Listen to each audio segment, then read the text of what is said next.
ఓం నమ శివాయ. కార్తీక మాసంలో భాగంగా 28వ రోజు స్వామివారికి ఏకాదశ రుద్రాభిషేకం జరిగింది.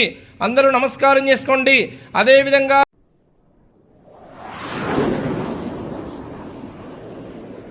Hello friends, welcome to our channel one more mini vlog.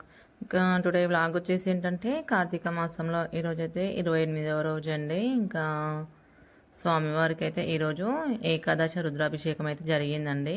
ఇంకా అందరు కూడా అయితే నమస్కారం చేసుకోండి ఫ్రెండ్స్. ఓం నమ శివాయ, ఓం నమ శివాయ. ఈరోజైతే మేము స్వామివారికి అయితే అభిషేకం జరిగే ముందు అయితే వెళ్ళినాం ఫ్రెండ్స్. స్వామివారికి అయితే అభిషేకం అయితే చాలా బాగా జరిగిందండి, చూస్తున్నారు కదా. ఇంకా అభిషేకం అయిపోయిన తర్వాత ఇంకా స్వామివారిని అయితే ఇక్కడ అలంకరణ అయితే చేశారు. నాకైతే చాలా బాగా అనిపించింది స్వామివారిని చూస్తూ. మీకు ఎలా అనిపించిందో కామెంట్ బాక్స్లో అయితే కామెంట్ చేయండి. వీడియో మాత్రం ఎక్కడ స్కిప్ చేయకుండా అయితే చూసేయండి ఫ్రెండ్స్, ఓకేనా. ఈ వీడియో కనుక మీకు నచ్చినట్లయితే లైక్, షేర్, సబ్స్క్రైబ్ ఫ్రెండ్స్.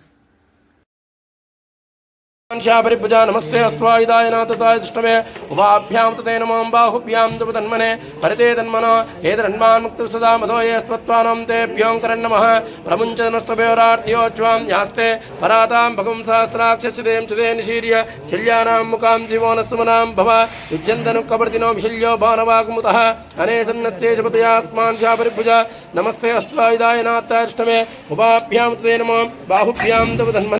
ఓం నమ శివాయ. కార్తీక మాసంలో భాగంగా 28వ రోజు స్వామివారికి ఏకాదశ రుద్రాభిషేకం జరిగింది. అందరూ నమస్కారం చేసుకోండి. అదేవిధంగా రేపు 29వ రోజు కార్తీక మాసంలో విశేషంగా చివరి యొక్క చతుర్దశి ఉన్నది కనుక రేపు స్వామివారికి విశేషంగా స్వామివారి సన్నిధిలో రుద్ర హోమము చేయడం వల్ల మృత్యుంజయ దోషం అనేటువంటిది పోతుంది. అందరూ కూడా రేపు హోమంలో పాల్గొనండి. హోమం కర్రలు, నెయ్యి, ఆ యొక్క నవధాన్యాలు, హోమం పొడి, అన్నము, తెల్ల నువ్వులు, వీటి చేత స్వామివారికి రేపు హోమం ఉంటుంది. రేపు రుద్రహోమ అనంతరం స్వామివారి యొక్క తీర్థప్రసాదాలు ఇవ్వబడతాయి. ఎల్లుండి సాయంత్రం అమావాస్య సందర్భంగా దేవాలయంలో దీపోత్సవ కార్యక్రమం ఉన్నది. అందరూ కూడా ఎల్లుండి కూడా పాల్గొనండి. ఈ 2 రోజులు కార్తీక మాసం సమాప్తమవుతుంది. అదేవిధంగా ఈ నెల రోజుల నుంచి అందరూ పూజలు చేస్తున్నారు, అందరూ ఉచితంగా చేస్తున్నారు కాబట్టి దేవాలయానికి అందరూ కూడా ఏదైతే దక్షిణ ఇస్తారో దేవాలయానికి ఇవ్వండి. అదేవిధంగా ఈ నెల రోజులు కూడా నేను కూడా పూజలు చేసిన కాబట్టి రేపు దోతులు తెస్తారో, బంగారం తెస్తారో, వెండి తెస్తారో, ఏం తెస్తారో తెచ్చి దక్షిణ ఇచ్చి రేపు దండం పెట్టండి.